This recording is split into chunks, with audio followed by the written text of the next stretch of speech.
Предисловие. Темный прилив и страж. Много веков назад группа изгнанников отплыла в море в поисках нового дома.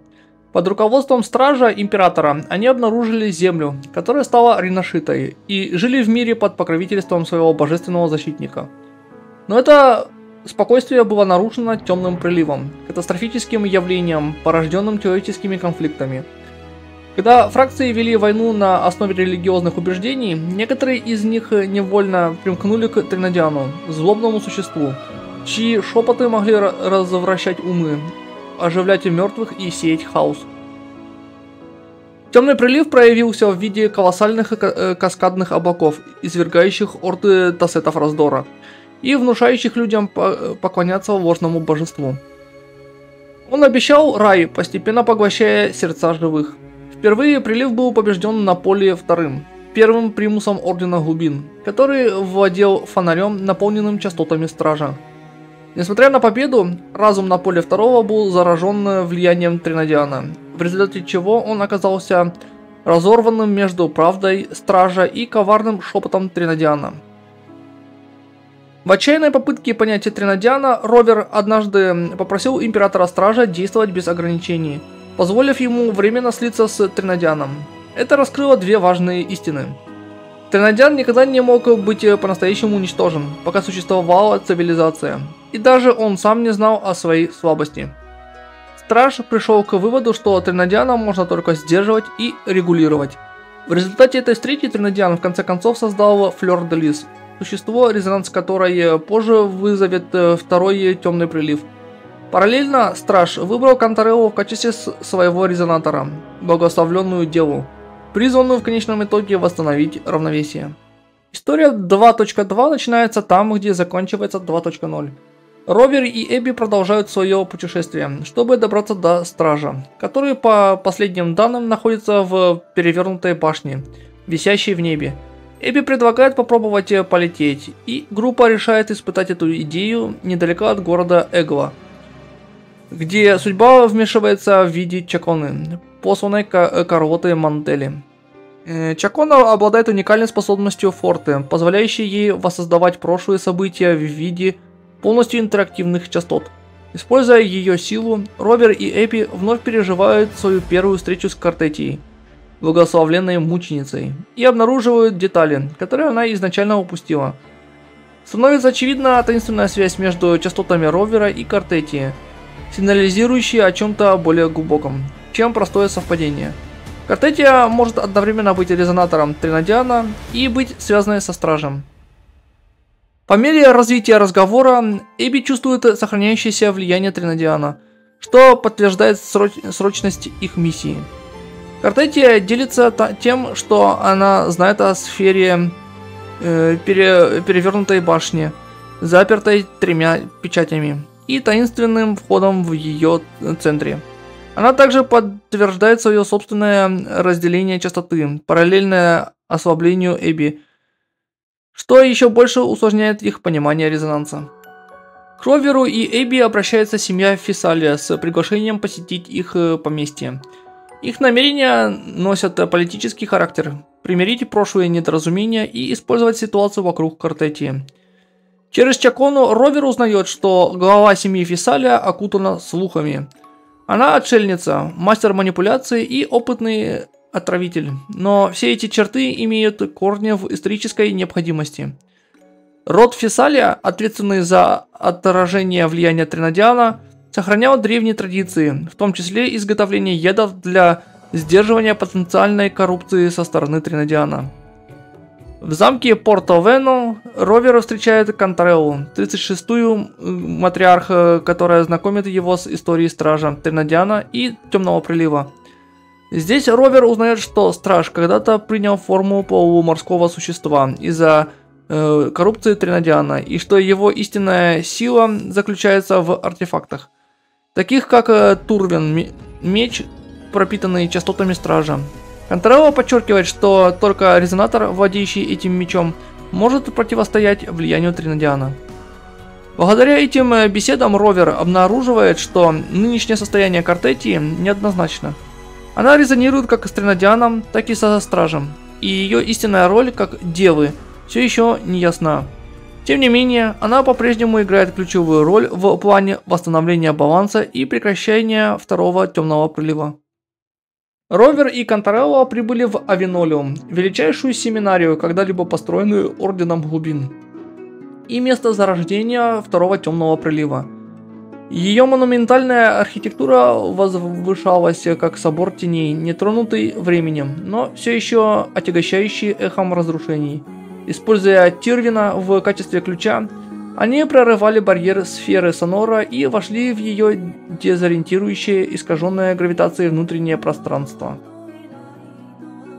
Когда резонанс мечей активировался, появилась Картетия. Ее выражение лица было спокойным, но ожидающим. «Я ждала вас», — сказала она.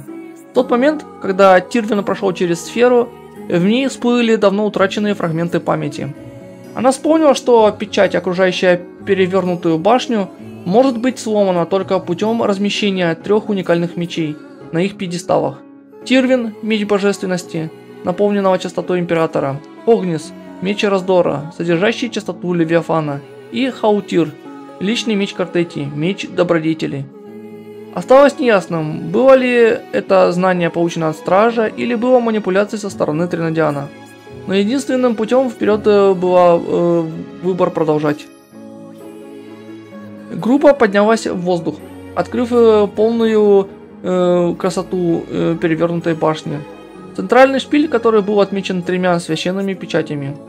Под руководством Картетии ровер прошел через изменяющуюся гравитацию сферы Сонора, где инвертированные силы сдерживали остатки темного прилива.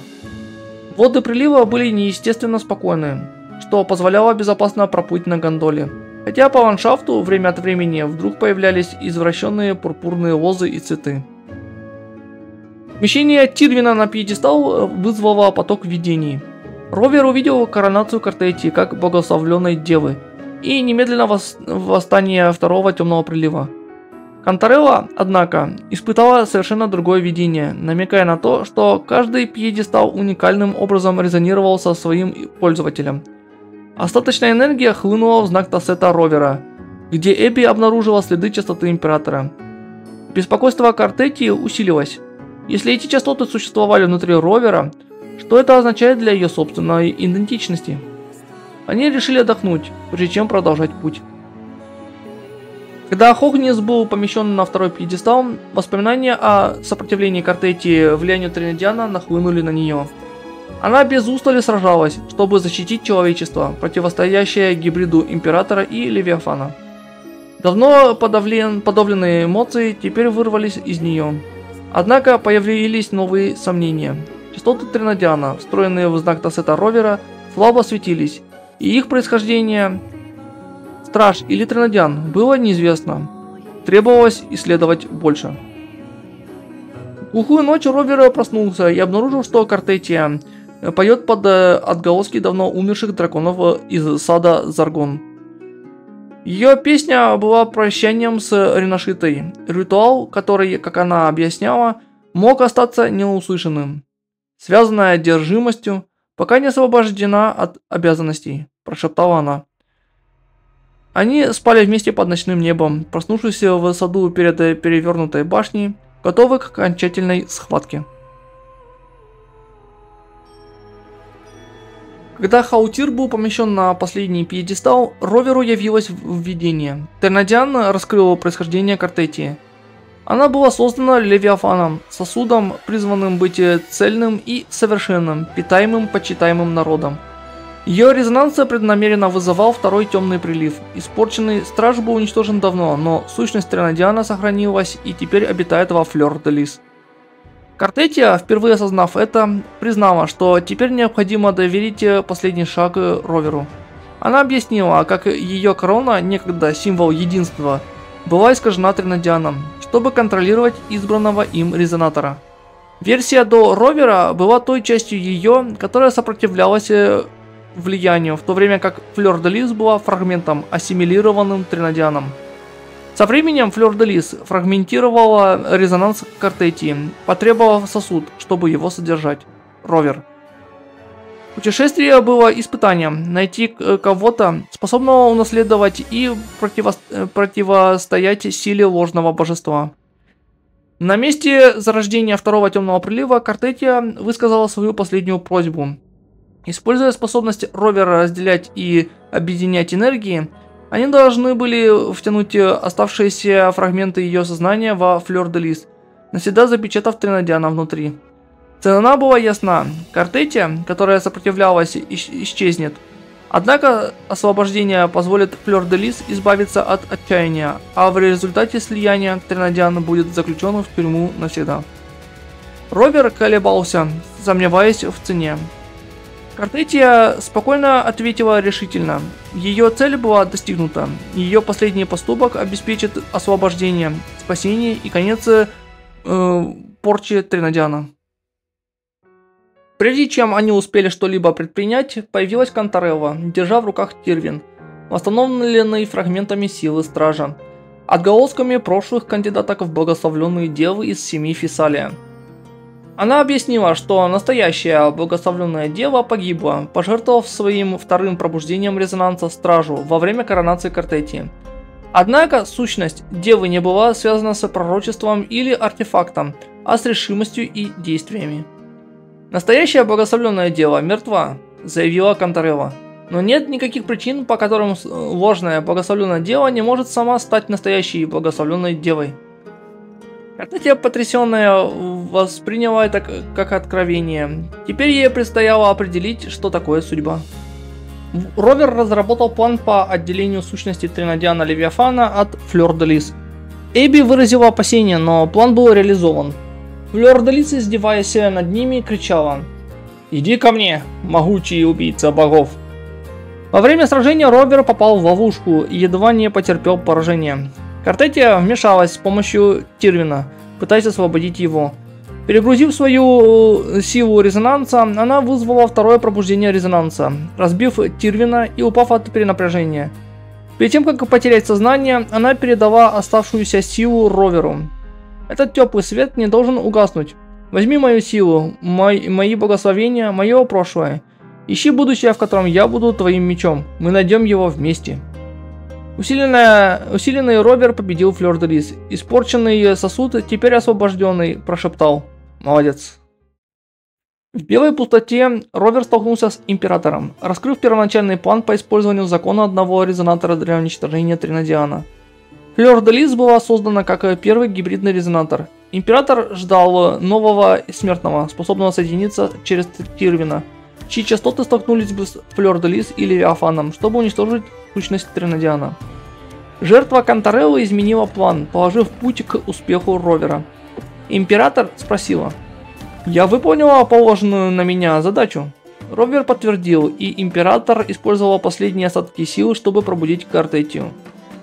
Отказавшись от предложения забыть прошлое, Картетия примирилась с собой и вновь стала цельной, вернув свою игривую, энергичную натуру. Она даже поклялась однажды превзойти Ровера.